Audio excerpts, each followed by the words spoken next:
Our project was comparing two environments on the Connecticut River, one in Long Island Sound and one up the river in freshwater. We hypothesized they would be different. Our first destination was a peninsula in Long Island Sound next to the Great Island.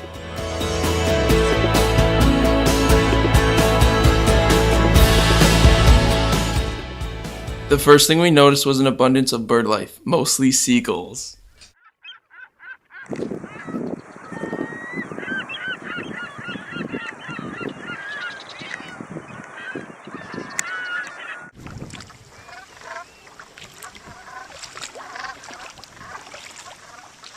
We also spotted an osprey, which signify a healthy environment and have recently begun to repopulate the area. They live near both fresh and salty water, making this environment ideal.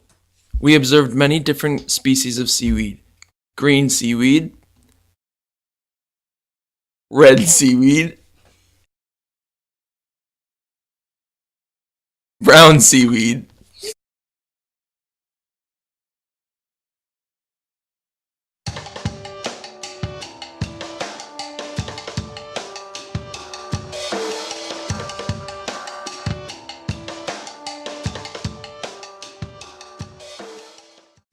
We're currently in Long Island Sound.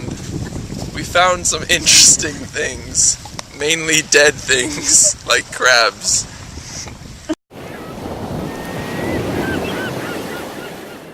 We dug for clams and unfortunately found none.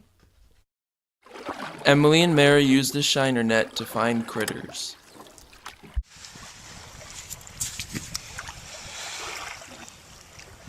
We caught a shrimp, and a shrimp, and a shrimp, and a shrimp, and a shrimp, and a weird thing. Don't kick it! I want it to move. We're dumping our specimen. There goes shrimp. I saw the seaweed. Unfortunately, we found a litter. Mary, heartbroken to leave her beloved Long Island Sound, took in one last gaze. Next stop was Lord Cove.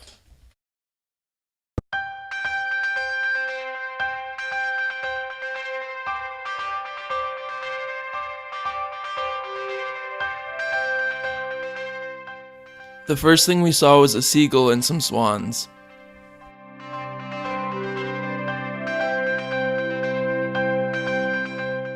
Due to a complication, we could not use the nets, but because swans eat aquatic beetles, snails, and freshwater shrimp, we can assume these creatures exist here. Swans can also eat seagrass, which we found in the shallow water. Then we had a problem. Moving. I don't really know if I'm filming us all. It's okay. But yeah, we're kind of stuck.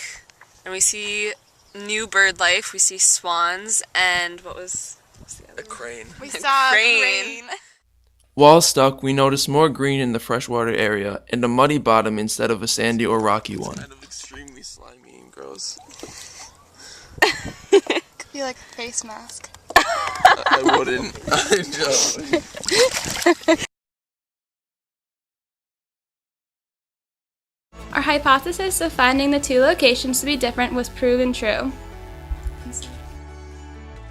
Despite a few similarities, the environments were largely unsimilar.